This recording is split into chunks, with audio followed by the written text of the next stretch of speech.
నమస్కారం ఘంటారావానికి స్వాగతం ముందుగా ప్రధాన అంశాలు టీడీఆర్ బాండ్లలో వైసీపీ వేల కోట్ల అవినీతి చేసిందన్న నారాయణ విచారణ కమిటీల నుంచి నివేదిక అందగానే చర్యలుంటాయని వెల్లడి అనకాపల్లి జిల్లాలో 912 కిలోల గంజాయి స్వాధీనం ఇద్దరిని అరెస్టు చేసిన పోలీసులు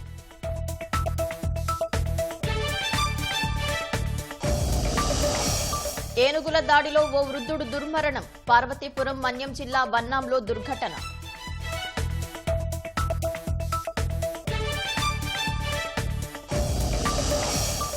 కోల్కతా ఆర్జీకార్ ఆసుపత్రిలో ఆర్థిక అవకతవకలపై ఎఫ్ఐఆర్ మాజీ ప్రిన్సిపల్ పై నాన్ బెయిలబుల్ కేసు నమోదు చేసిన సిబిఐ రష్యా ఉక్రెయిన్ మధ్య పరస్పర బాంబుల వర్షం ముగ్గురు మృతి పదుల సంఖ్యలో భవనాలు ధ్వంసం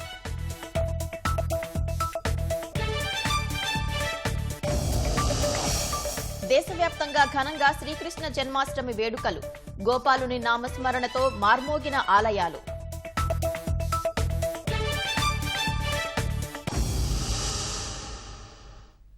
వైసీపీ హయాంలో టీడీఆర్ బాండ్ల పేరిట వేల కోట్ల అవినీతి జరిగిందని మంత్రి నారాయణ ఆరోపించారు. ఇప్పటికే కమిటీ విచారణ చేస్తోందని నివేదిక రాగానే చర్యలు తీసుకుంటామని ప్రకటించారు. రాష్ట్రంలో పరిశ్రమల ఏర్పాటు, యువతకు ఉపాధి కల్పనే లక్ష్యంగా సీఎం చంద్రబాబు కృషి చేస్తున్నారని చెప్పారు. తిరుపతిలో మున్సిపల్ అధికారులతో మంత్రి నారాయణ సమీక్ష నిర్వహించారు. వైసీపీ హయాంలో మున్సిపల్ వ్యవస్థను అస్తవ్యస్తంగా తయారు చేశారని విమర్శించారు. 6 నెలల్లో శాఖను గాడిన పెడతామని మంత్రి తెలిపారు. టీడీఆర్ బాండ్ల వ్యవహారంలో వైసీపీ నాయకులు వేల కోట్ల అవినీతికి పాల్పడ్డారని విచారణ కమిటీ నివేదిక వచ్చాక చర్యలు చేపడతామని చెప్పారు. సెప్టెంబర్ చివరి నాటికి టీడీఆర్ బాండ్ల అక్రమాల నిగ్గు తేలుస్తామని నారాయణ స్పష్టం చేశారు. వేల కోట్ల యాక్చువల్గా టీడీఆర్ బాండ్ వల్ల నష్టం జరిగింది ప్రభుత్వానికి, వందలు కాదు వేల కోట్లు. కాబట్టి దాని మీద యాక్చువల్గా తరువుగా స్టడీ చేస్తున్నాం, ఎంక్వైరీ చేస్తున్నాం. అయితే ప్రజలు ఇబ్బంది పడకుండా రాష్ట్రంలో అన్ని దగ్గర నెక్స్ట్ మంత్ ఎండింగ్ కి టీడీఆర్ బాండ్ ఇబ్బంది లేకుండా 123 మున్సిపాలిటీస్ లో దాన్ని క్లియర్ చేస్తామని ప్రజలందరికీ చెప్తున్నాం. ఇది కేవలం టెంపరీగా ఇబ్బందే, ఇల్లు కట్టుకునే వాళ్ళకి ఇబ్బంది. అందువల్ల 1 by 1 రిలీజ్ చేస్తూ వస్తున్నాం. నెక్స్ట్ మంత్ ఎండింగ్ కి 120 మున్సిపాలిటీస్ లో ఈ టీడీఆర్ బాండ్ గురించి ఇబ్బంది రాని చేస్తామని ప్రజలందరికీ తెలియజేస్తున్నాం. కొందరు కోర్టుకు పోయారు. కోర్టు ఏం డైరెక్షన్ ఇచ్చిందంటే ఒక కమిటీ వేయండి, కమిటీ ఇచ్చే యొక్క సూచనల ప్రకారం ముందుకు పోమన్నది. అందువల్ల కమిటీ రిపోర్ట్స్ తీసుకొని కమిటీ రిపోర్ట్స్ ప్రకారం ముందుకు పోవడం జరుగుతుంది. కొన్ని దగ్గరలో అయితే కొంతమంది ముందుకే వచ్చారు, సార్ మేము కొన్నాము, ఓకే ఇప్పుడు టీడీఆర్ యొక్క బాండ్ విలువ ఏదో ఆ విలువ ప్రకారమే మాకు సెటిల్ చేసేమని వచ్చారు కొన్ని దగ్గరలో. ఏది ఏమైనా కోర్టు ఒక ఆర్డర్ వేసింది కాబట్టి కోర్టు ఆర్డర్ ప్రకారం మనం పోవటం కరెక్ట్ అని చెప్పి కమిటీలు వేసాం. కమిటీ రిపోర్ట్ అన్ని రాగానే దాని ప్రకారం ముందుకు పోవటం జరుగుతుంది. చెత్త పన్ను, ఇదిగో చెత్త పన్ను తెలియదు, ఆల్రెడీ మున్సిపల్ ట్యాక్స్ లో అన్ని ఉంటాయి. అందుకనే చెత్త పన్ను యాక్చువల్ గా తీసేస్తామని సీఎం గారు చెప్పారు. దాన్ని యాక్చువల్ గా ఆల్రెడీ ఫైల్ కూడా మూవ్ చేశాము. ఒక క్లారిటీగా మరొక నెలలో తీసుకొస్తామని మీ అందరికి చెప్తున్నా. 6 నెలల్లో మున్సిపల్ శాఖలో ఉన్న సమస్యలన్నీ 90% క్లియర్ చేస్తాం. 6 నెలల్లో క్లారిటీగా మున్సిపల్ శాఖ ముందుకు పోతుంది. ఈ ఉదయం తిరుమల శ్రీ వెంకటేశ్వర స్వామిని మంత్రి నారాయణ దర్శించుకున్నారు. ఆ తర్వాత మీడియాతో మాట్లాడిన ఆయన యువతకు ఉపాధి కల్పనే లక్ష్యంగా ముఖ్యమంత్రి చంద్రబాబు పనిచేస్తున్నారని చెప్పారు. ఇందుకోసం పరిశ్రమలను తీసుకొచ్చేందుకు కృషి చేస్తున్నట్లు వివరించారు. ఇండస్ట్రీస్ వస్తేనే యువతకు ఉద్యోగాలు వస్తాయి, యువత భవిష్యత్తు ఉంటుంది. ఇండస్ట్రీస్ లాగా ఉంటే యువతకు భవిష్యత్తు ఉంటే ఆ డైరెక్షన్లో ఈరోజు ముఖ్యమంత్రి గారు పోతున్నారు. అట్ ది సేమ్ టైం పేదలు నిరుపేదల కోసం అనేక సంక్షేమ పథకాలు, ఉదాహరణకు అన్నా క్యాంటీన్స్ ప్రభుత్వం వచ్చిన వెంటనే చేసిన 5 సంతకాలు అదొకటి చాలా ముఖ్యమైనది. వచ్చిన 2 నెలల లోపలే 100 అన్నా క్యాంటీన్స్ ని ఓపెన్ చేయడం జరిగింది. సెప్టెంబర్ 13వ తేదీ మరొక 75 అన్నా క్యాంటీన్స్ యాక్చువల్గా ఈ రాష్ట్రంలో యాక్చువల్గా స్టార్ట్ చేస్తున్నాం. తర్వాత నెక్స్ట్ మంత్ అంటే అక్టోబర్ మంత్లో మిగిలిన అన్నా క్యాంటీన్స్ స్టార్ట్ చేయడం జరుగుతుంది. ఈ విధంగా డెవలప్మెంటే కాకుండా పేదల నిరుపేదల యొక్క సంక్షేమాన్ని కూడా దృష్టిలో పెట్టుకుని ముఖ్యమంత్రి గారు ఈరోజు ముందుకు వెళ్తున్నారు. ఖచ్చితంగా మా ముఖ్యమంత్రి గౌరవనీయ నారా చంద్రబాబు నాయుడు గారి ఆధ్వర్యంలో ఈ రాష్ట్రం అన్ని విధాల ముందుకు పోతుందని మేము ఆశిస్తున్నాం. రాష్ట్రంలో మరెక్కడా లేని రీతిలో తుడాలో భారీగా ఖర్చు చేశారని మంత్రి నారాయణ ఆక్షేపించారు. నగరపాలక సంస్థలో ఉద్యోగులను నియమించి వారిని వ్యక్తిగత అవసరాలకు వాడుకున్నారని గుర్తు చేశారు. వీటిపై విచారణ జరిపించి చర్యలు తీసుకుంటామన్నారు. సెప్టెంబర్ 1వ తేదీ నుంచి రాష్ట్ర వ్యాప్తంగా నిర్వహించే రెవెన్యూ సదస్సులను భూబాధితులు సద్వినియోగం చేసుకోవాలని మంత్రి రాంప్రసాద్ రెడ్డి పిలుపునిచ్చారు. రెవెన్యూ శాఖలో ఆన్లైన్ ట్యాంపరింగ్, రికార్డుల తారుమారుపై ఫిర్యాదులు స్వీకరించి పరిష్కరిస్తామని చెప్పారు. తెలుగుదేశం కేంద్ర కార్యాలయం ఎన్టీఆర్ భవన్లో నిర్వహించిన ప్రజా దర్బార్లో పాల్గొన్న మంత్రి ప్రజల వినతులు స్వీకరించారు. రాష్ట్ర ప్రజలకు మేము ఒకటే కోరుకుంటున్నాం, రేపు 1వ తారీఖు నుంచి ఆంధ్ర రాష్ట్రంలో రెవెన్యూ సదస్సులు జరుగుతూ ఉన్నాయి.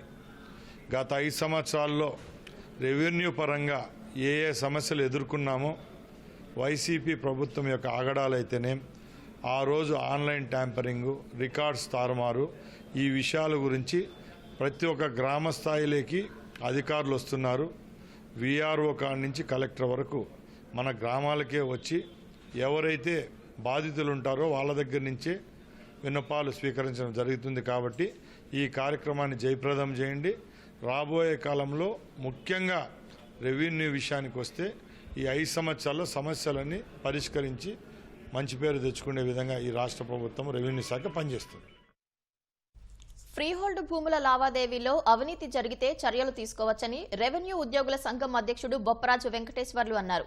మదనపల్లె దస్త్రాల దహనం కేసులో సిఐడి విచారణ పూర్తి కాకముందే ఉద్యోగులపై నిందలు వేయవద్దని కోరారు. భూ రికార్డుల భద్రతకు అవసరమైన ఏర్పాట్లు, నిర్వహణకు కావాల్సిన సిబ్బంది లేకపోవడం పెద్ద సమస్యగా తయారైందన్నారు. మరి ఆ రోజున ప్రభుత్వ భూములు ఫ్రీ హోల్డ్ ని చేయాలని చెప్పి ఆగమేఘాల మీద నిర్ణయాలు తీసుకొని మరి ఆలోచించే సమయం గాని కనీసం పూర్తి స్థాయిలో వాటి గురించి చర్చించే అవకాశం గాని లేకుండా రోజువారీ టార్గెట్లు పెట్టి ఉన్నతాధికారులు టెలికాన్ఫరెన్సులు చేసి, వీడియో కాన్ఫరెన్సులు చేసి ఈ రోజు ఎన్ని వేల ఎకరాలు చేశారు, ఎన్ని వందల ఎకరాలు చేశారు అని రోజువారీ టార్గెట్లు పెట్టి హడావుడి చేశారు. నూతన ప్రభుత్వం ఫ్రీ హోల్డ్ మీద వేల ఎకరాలు తప్పుడుగా చేశారనో రకరకాలుగా వార్తలు వస్తున్నటువంటి నేపథ్యంలో రెవెన్యూ ఉద్యోగులుగా మేమేదో తప్పు చేసినటువంటి భావాన్ని కొంతమంది ప్రభుత్వ పెద్దలు మాట్లాడుతున్నారని బాధను వ్యక్తం చేశారు. ఈ ప్రభుత్వం ఫ్రీ హోల్డ్ మొత్తం కూడా రిజిస్ట్రేషన్ నిలుపుదల చేశారు. సంతోషం, వాళ్ళ నిర్ణయం. ఉద్దేశపూర్వకంగా ఎవరైనా తప్పు చేసుంటే తప్పకుండా శిక్షించాల్సిందే. దానికి రెవెన్యూ సర్వీసెస్ ఎప్పుడు కూడా అడ్డు రాదు. కానీ ఇన్ని వేల ఎకరాలు చేశారు, ఎవరెవరో దోచుకున్నారంటే మాకు సంబంధం లేదు, కొనుక్కున్న వాళ్ళ సంబంధించింది వ్యవహారం అది. రేపు ఏదైతే రెవెన్యూ సదస్సులు ఏర్పాటు చేస్తున్నారో ఈ యొక్క రెవెన్యూ సదస్సుల్ని విజయవంతం చేయడానికి రాష్ట్ర రెవెన్యూ యంత్రాంగం మొత్తం సిద్ధంగా ఉంది. పురాతన శాఖ రెవెన్యూ శాఖ, పురాతనమైనటువంటి రెవెన్యూ రికార్డులు, వందల సంవత్సరాల క్రితం ఉన్న రెవెన్యూ రికార్డులు ఉంటాయి. ఆ రికార్డులకు భద్రత ఉందా అని చెప్పి అడుగుతున్నాను. రికార్డులు భద్రపరుచుకొని జాగ్రత్త పెట్టుకున్నటువంటి రికార్డ్ అసిస్టెంట్ పోస్టు ఈ రోజు ఏ కార్యాలయంలో ఉందా? లేదు. పెట్టిన రికార్డులు భద్రంగా ఉండటానికి కార్యాలయాలు సక్రమంగా ఉన్నాయా? ఆలోచన చేయాలి. పార్వతీపురం మన్యం జిల్లా కొమరాడ మండలం వన్నాంలో విషాద ఘటన జరిగింది. వన్నాం సమీపంలో ఏనుగుల గుంపు చేసిన దాడిలో శివున్నాయుడు అనే వృద్ధుడు దుర్మరణం చెందారు. వాగులో స్నానం చేసి తిరిగొస్తుండగా శివున్నాయుడిపై ఏనుగులు దాడి చేశాయి. ఈ ఘటనలో ఆయన అక్కడికక్కడే చనిపోయారు. అరటి తోటలో ఉన్న ఏనుగుల గుంపు ఒక్కసారిగా శివున్నాయుడిపై విరుచుకుపడింది. అటవీశాఖ అధికారులు ఘటనా స్థలానికి చేరుకుని పరిశీలించారు. మృతుడు శివున్నాయుడి కుటుంబ సభ్యులంతా ఇదివరకే మరణించగా ఆయన ఒంటరిగా జీవిస్తున్నారు. శివున్నాయుడు సహా ఇప్పటిదాకా ఈ ప్రాంతంలో 12 మంది ఏనుగుల దాడిలో ప్రాణాలు కోల్పోయారు. ఈ పరిస్థితిలో చుట్టుపక్కల గ్రామాల ప్రజలు, రైతులు భయంగా కాలం గడుపుతున్నారు. ఏనుగుల గుంపును దూరంగా తరలించి ప్రాణాలు కాపాడాలని కోరుతున్నారు. వాన శివున్నాడనే వ్యక్తి ఈరోజు ఏనుగులకి బలయ్యాడు. ఇది చాలా తీవ్రమైన ఆవేదనతో ఈరోజు మేము దాన్ని ఖండిస్తున్నాం. ఇప్పటికే ఇలాగో కొమరడ మండలానికి సంబంధించి కొరప నియోజకవర్గంలో 11 మంది ఈ ఏనుగుల వల్ల చనిపోయిన పరిస్థితి ఉంది. 6 కోట్ల వరకు ఆస్తి నష్టం జరిగింది. ఈరోజు ఏనుగులు వెనకత్తల అధికారులు అడవి శాఖ తిరగడమే తప్ప ఏనుగులు తరలించడం ఏమాత్రం కూడా చిత్తశుద్ధి లేదు. అలాగైతే పాలకులకు కూడా ఈ ఏనుగుల విషయంలో మాట్లాడుతుంటే తప్ప ఏనుగులు ఎప్పుడు తరలించిన పరిస్థితి ఉంది. గత వైఎస్ఆర్ ప్రభుత్వ 5 సంవత్సరాల కాలంలో సుమారు 8 మంది చనిపోయినప్పుడు కూడా ఆ ప్రభుత్వంలో ఏనుగుల గురించి ఒక్క మాట కూడా ఇక్కడ డిప్యూటీ సీఎం, మాజీ డిప్యూటీ సీఎం ఇద్దరు ఉన్నారంటే చాలూరులో ఉన్నారు, అలాగే కొరపంలో ఉన్నారు మాజీ, ఒక్క మాట కూడా అన్న పరిస్థితి ఉంది. అలాగే ముఖ్యమంత్రి మాజీ ముఖ్యమంత్రి జగన్మోహన్ రెడ్డి కూడా ఏనుగుల విషయంలో ఏమాత్రం కూడా చొరవ తీసుకునే పరిస్థితి ఉంది. భవిష్యత్తులో ఇలాంటి సంఘటనలు జరగకుండా చూడాలని, అలాగే కర్ణాటక నుండి కుంకి ఏనుగులు తెప్పించి పవన్ కళ్యాణ్ గారు చెప్పిన విధంగా ఈ ఏనుగులను అడవికి లేక జూకి తరలించి ప్రజల ప్రాణ రక్షణ కల్పించాలని చెప్పి సిపిఎం పార్టీ ఆధ్వర్యంలో డిమాండ్ చేస్తున్నాం. అనకాపల్లి జిల్లా పోలీసులు భారీగా గంజాయిని పట్టుకున్నారు. ఒడిశా నుంచి గంజాయి తరలిస్తున్నారన్న ముందస్తు సమాచారంతో తనిఖీలు చేపట్టిన పోలీసులు ఓ లారీలో తరలిస్తున్న 912 కిలోల గంజాయిని స్వాధీనం చేసుకున్నారు. లారీ పైభాగంలో ప్రత్యేకంగా ఏర్పాటు చేసిన క్యాబిన్లో దాచి గంజాయి తరలిస్తున్నట్లు గుర్తించారు. 2 నిందితులను అరెస్టు చేసి విచారిస్తున్నట్లు ఎస్పీ దీపిక తెలిపారు. జిల్లాలో టాస్క్ ఫోర్స్ ఏర్పాటు చేసి ప్రత్యేకంగా తనిఖీలు చేపడుతున్నామని వెల్లడించారు. స్పెషల్ క్యాబిన్ పెట్టారు. ఏదైతే దీంట్లో అయితే కన్సీల్ చేసి గాంజా హైడ్ చేశారో అది మన డ్రైవర్ క్యాబిన్ లో ఒక బాక్స్ లాంటి స్పెషల్ క్యాబిన్ చేశారు. డ్రైవర్ తో పాటు ఉన్న హెల్పర్ ని అరెస్ట్ చేయడం జరిగింది. టోటల్ 55 lakhs పైన worth property was seized in this case. ఇలాగే ఈ డిస్ట్రిక్ట్ లో ఇంకా ట్రాన్స్పోర్టేషన్ ఆపడానికి మనం ఒక యాంటీ నార్కోటిక్ టాస్క్ ఫోర్స్ కూడా డిస్ట్రిక్ట్ లో కాన్స్టిట్యూట్ చేస్తాము. Special anti narcotic beats serve చేస్తాం జరుగుతుంది డిస్ట్రిక్ట్ లో. అట్లాగే ఏదైతే 2 నార్కోటిక్ స్నిఫింగ్ డాగ్స్ ఉన్నాయో టోల్ ప్లాజాస్ దగ్గర ఇంకా చెక్ పోస్ట్ దగ్గర ఈ నార్కోటిక్ స్నిఫింగ్ డాగ్స్ యూజ్ చేసి కూడా గాంజాని డిటెక్ట్ చేస్తాం జరుగుతుంది. అల్లూరు జిల్లా చింతపల్లి ఏరియా ఆసుపత్రిలో మరమ్మతులు చేస్తుండగా షార్ట్ సర్క్యూట్తో మంటలు చెలరేగాయి. కరెంటు సరఫరా పునరుద్ధరిస్తుండగా షార్ట్ సర్క్యూట్ జరిగిన ఈ ఘటనలో ఓ ఎలక్ట్రీషియన్ తీవ్రంగా గాయపడ్డాడు. అతడికి చికిత్స అందిస్తున్నారు. మంటల తీవ్రతకు ఆసుపత్రిలోని కరెంటు తీగలు పూర్తిగా కాలిపోయాయి. ఘటన జరిగిన వెంటనే ఆసుపత్రిలో చికిత్స పొందుతున్న సుమారు 50 మంది రోగులు, సిబ్బంది బయటకు వచ్చేశారు. నిన్న మార్నింగ్ నుంచి కరెంట్ లేదు, ఆఫ్టర్నూన్కి కరెంట్ వచ్చింది. దాని తర్వాత ఓటీ రూమ్లోన ఇంకొక రూమ్లోన కరెంట్ షార్ట్ సర్క్యూట్ ఉందని చెప్పి మాకు చెప్పారు. చెప్పిన తర్వాత ఎలక్ట్రిక్ లైన్మెన్ ఇంకా హెల్పర్ వచ్చారు. వచ్చిన తర్వాత చెక్ చేశారు ఎందుకు అలా జరుగుతుంది అని చెప్పి. దాంట్లోన 2 phases ఒక ఫేజ్ పని చేయట్లేదని చెప్పారు. అది పొరపాటున అతను హెల్పర్ అతనికి వైర్ ఏదో కలపడంలోనే ఏదో ప్రాబ్లం వచ్చి అది షాక్, అతనికి జస్ట్ చేతులు అవి కాలాయి. అసలు ప్రాబ్లం ఏంటని క్లియర్గా మేము లైన్మెన్ని కనుక్కున్నాము. కనుక్కుంటే అండర్ గ్రౌండ్ నుంచి వచ్చిన వైర్స్లో ఏదో ఒక వైర్ కలిసిపోవడం వల్ల అలా జరుగుంటుంది, అది షార్ట్ అవ్వడం వల్ల అలా జరుగుంటుందని మాకు చెప్పారు. అనకాపల్లి జిల్లా పరవాడ సినర్జిన్ ఫార్మా ఘటనలో మృతుల సంఖ్య 3కు చేరింది. విశాఖ ఇండస్ ఆసుపత్రిలో చికిత్స పొందుతూ కెమిస్ట్ కె సూర్యనారాయణ మృతి చెందారు. పరిశ్రమలో భద్రతా ప్రమాణాల లోపమే బలి తీసుకుందని మృతుడి బంధువులు ఆగ్రహం వ్యక్తం చేశారు. సూర్యనారాయణ కుటుంబానికి కంపెనీ యాజమాన్యం ₹1 కోటి పరిహారం అందించింది. ప్రమాదాలపై వైసీపీ శవరాజకీయం చేస్తుందని హోంమంత్రి అనిత మండిపడ్డారు. అనకాపల్లి జిల్లాలో జరిగిన 2 ఘటనలపై హోంమంత్రిగా తాను దగ్గరుండి పర్యవేక్షించానని, అయినా వైసీపీ వాళ్లు విమర్శలు చేయడం దారుణమన్నారు.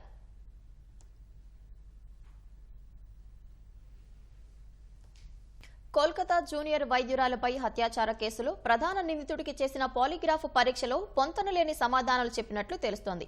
తాను ఆసుపత్రికి వెళ్లేసరికి బాధితురాలు అప్పటికే మరణించి ఉన్నట్లు లై డిటెక్టర్ పరీక్షలో నిందితుడు చెప్పాడని విశ్వసనీయ వర్గాలు వెల్లడించాయి. ఈ పరీక్ష సమయంలో నిందితుడు సంజయ్ అనాలోచితంగా ఆతృతగా ఉన్నట్లు ఆ కథనాలు పేర్కొన్నాయి.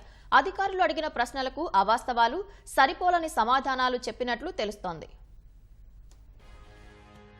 పశ్చిమ బంగాల్ కోల్కతాలోని ఆర్జీకార్ వైద్య కళాశాలలోని జూనియర్ డాక్టర్పై అత్యాచార కేసులో ప్రధాన నిందితుడు సంజయ్ రాయ్కు చేసిన లై డిటెక్టర్ పరీక్షలో అసత్యం, పొంతనలేని సమాధానాలు చెప్పినట్లు తెలుస్తోంది. ఈ కేసులో సంజయ్ రాయ్కి సిబిఐ అధికారులు పాలిగ్రాఫ్ పరీక్షలు నిర్వహించారు. ఇందులో నిందితుడు ఏం చెప్పాడన్న వివరాలను అధికారులు గోప్యంగా ఉంచారు. అయితే పాలిగ్రాఫ్ పరీక్షలో నిందితుడు అసత్యం, పొంతనలేని సమాధానాలు చెప్పినట్లు తెలుస్తోంది. తాను వెళ్లేసరికే వైద్యురాలు చనిపోయిందని అతడు చెప్పినట్లు సమాచారం. ఈ మేరకు విశ్వసనీయ వర్గాలను ఉటంకిస్తూ పలు ఆంగ్ల మీడియా కథనాలు వెల్లడించాయి. ఈ పరీక్ష సమయంలో నిందితుడు సంజయ్ అనాలోచితంగా ఆతృతగా ఉన్నట్లు సదరు కథనాలు పేర్కొన్నాయి. అధికారులు అడిగిన ప్రశ్నలకు అవాస్తవాలు, సరిపోలని సమాధానాలు చెప్పినట్లు తెలుస్తోంది. దర్యాప్తు బృందం ఆధారాలు చూపించినప్పుడు ఆ సమయంలో తాను అక్కడ లేనని నిందితులు చెప్పినట్లు పేర్కొన్నాయి. అంతేగాక తాను సెమినార్ హాలుకు వెళ్లేసరికి వైద్యురాలు అప్పటికే చనిపోయిందని, భయంతో తాను అక్కడి నుంచి పారిపోయానని సంజయ్ చెప్పినట్లు సదరు కథనాలు వెల్లడించాయి.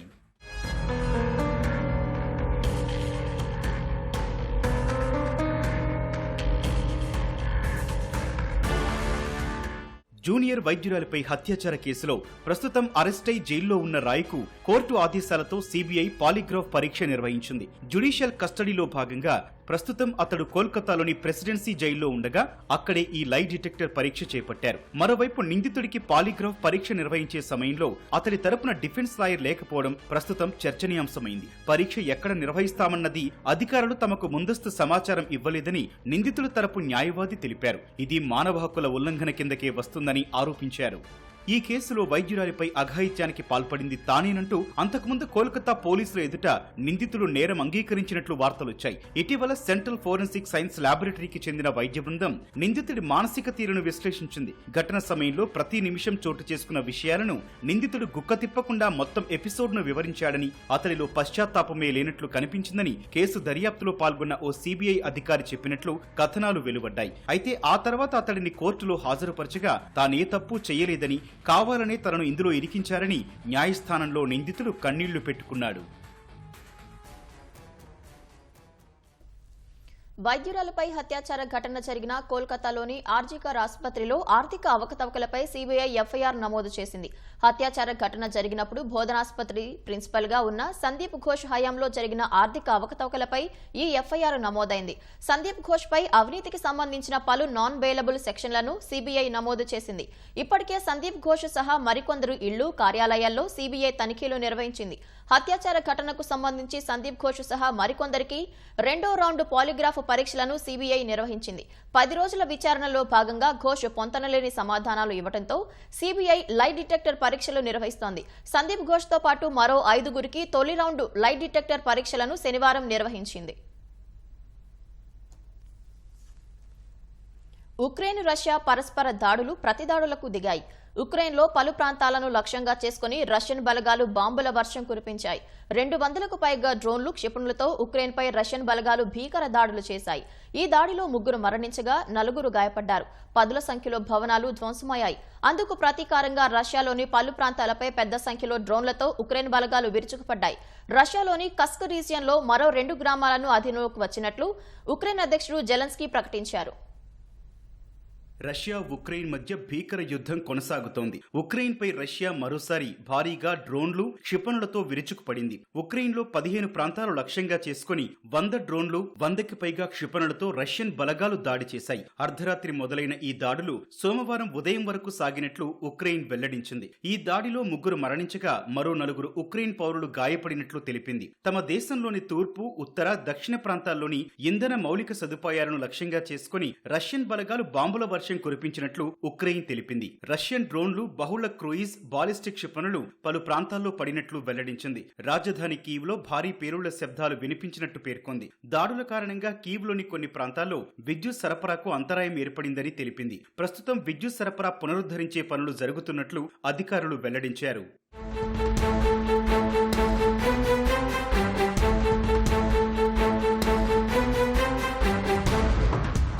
ఉక్రెయిన్లోని లుట్స్క్ ప్రాంతంలో ఓ బహుళ అంతస్తుల భవనంపై రష్యన్ డ్రోన్ జరిపిన దాడిలో 1 మరణించినట్లు అధికారులు తెలిపారు. సెంట్రల్ డెనిప్రోలో జరిగిన మరో దాడిలో మరొకరు దుర్మరణం పాలయ్యారు. ఈ దాడిలో డజన్ల సంఖ్యలో ఇళ్లు ధ్వంసమైనట్లు వెల్లడించారు. శిథిలాల కింద నుంచి ఒక వ్యక్తిని రక్షించినట్లు తెలిపారు. జపోరిజియా ప్రాంతంలో మరొక పౌరుడు మరణించినట్లు పేర్కొన్నారు. ఇక్కడ జరిగిన దాడిలో భవనాల్లో మంటలు చెలరేగాయని వెల్లడించారు. మైకోలైవ్లోని నివాసిత ప్రాంతాలపై రష్యా క్షిపణుల దాడిలో 3 వ్యక్తులు గాయపడినట్లు వివరించారు. శనివారం అర్ధరాత్రి ఉక్రెయిన్లోని తూర్పు ప్రాంతంలోని ఓ హోటల్పై రష్యా జరిపిన క్షిపణి దాడిలో ఓ బ్రిటిష్ పాత్రికేయుడు మరణించినట్లు ఉక్రెయిన్ ధృవీకరించింది. మరోవైపు రష్యాలోని కస్క్ రీజియన్లో మరో 2 ప్రాంతాలు తమ ఆధీనంలోకి వచ్చినట్లు ఉక్రెయిన్ అధ్యక్షుడు జెలెన్స్కీ ప్రకటించారు. తమ బలగాలు 3 కిలోమీటర్ల దూరం దూసుకెళ్లాయని చెప్పారు.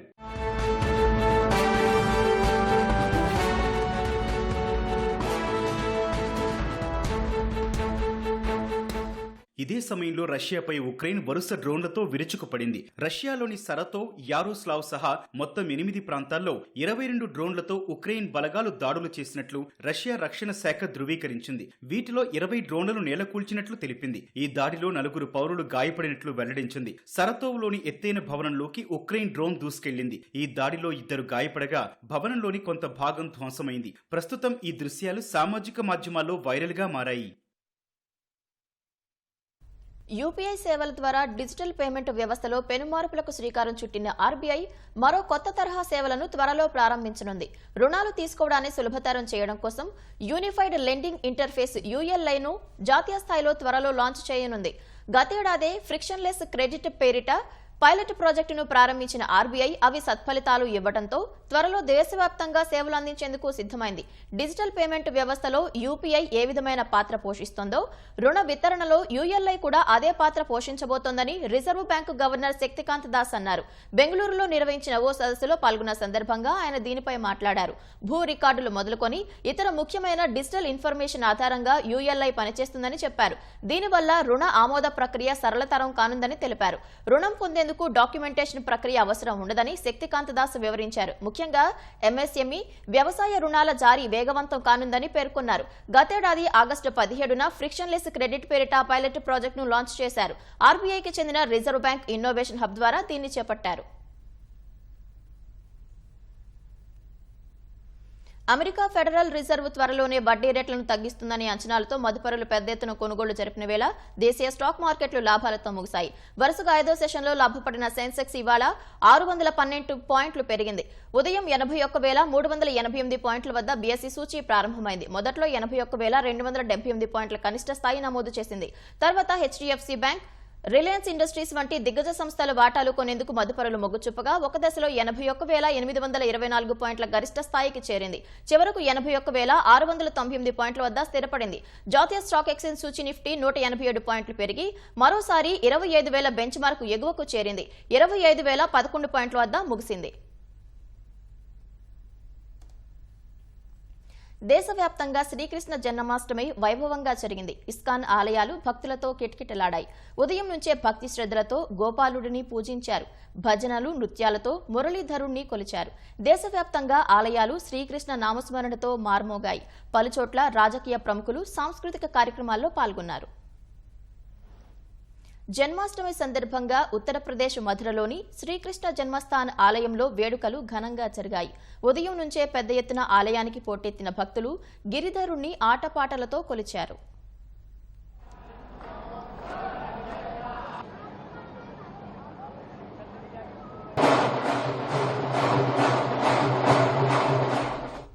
శ్రీకృష్ణ జన్మాష్టమిని పురస్కరించుకుని ఉజ్జయిని మహాకాళేశ్వర ఆలయంలో ప్రత్యేక భస్మహారతి నిర్వహించారు. అధిక సంఖ్యలో భక్తులు హాజరై పూజల్లో పాల్గొన్నారు. ఢిల్లీలోని ద్వారకా సెక్టార్ 10లో దివ్య జ్యోతి జాగృతి సంస్థాన్ని నిర్వహించిన శ్రీకృష్ణ జన్మాష్టమి మహోత్సవంలో BJP MP Kamaljeet Sehrawat, Delhi BJP అధ్యక్షుడు వీరేంద్ర సచ్దేవా పాల్గొన్నారు. శ్రీ లక్ష్మీనారాయణ ఆలయంలో ఉదయం హారతి ఇచ్చారు. కొందరు కళాకారులు పిల్లన గ్రోవి వాయించి గోపాలుడిపై భక్తిని చాటుకున్నారు.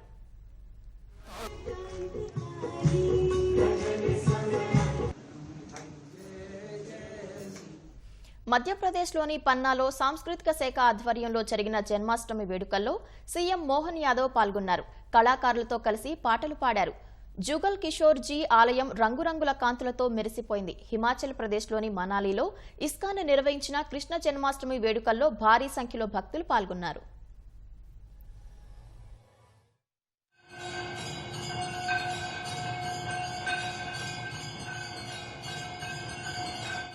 జన్మాష్టమిని పురస్కరించుకుని అహ్మదాబాద్లోని ఇస్కాన్ ఆలయానికి భక్తులు భారీగా తరలివచ్చారు. ఆటపాటలతో గోపాలుణ్ణి పూజించారు. మహారాష్ట్రలోని చౌపట్టి ఇస్కాన్ ఆలయంలో ఉదయం హారతి నిర్వహించారు. అధిక సంఖ్యలో భక్తులు ప్రత్యేక పూజల్లో పాల్గొన్నారు.